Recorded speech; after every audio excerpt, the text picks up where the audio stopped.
Nasa kote na ang isang most wanted person sa lalawigan ng Rizal matapos itong silbihan ng warrant of arrest sa loob mismo ng BJMP Taguig City.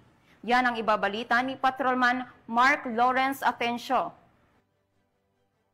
Isang provincial level most wanted person sa isinagawang operasyon ng Rodriguez Municipal Police Station sa loob ng BJMP NCR, Tambagong Diwa, Lower Bicutan, Taguig. Kinilala ang akusado na si alias Manjet na kasalukuyan nakakulong sa nasabing piitan. Siya ay inaresto sa bisa ng warrant of arrest para sa kasong robbery na inalabas ng Regional Trial Court Branch 77 sa Mateo Rizal na mayroong nirekomendang piyansa. Ang Rizal Police Provincial Office ay hindi titigil sa pagsasagawa ng operasyon laban sa mga taong mayroong pagkakasala sa batas upang mapanatili ang kaayusan at ligtas na komunidad.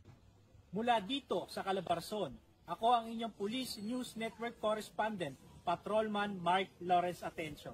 Alagad ng batas, tagataguyod ng balitang pulis.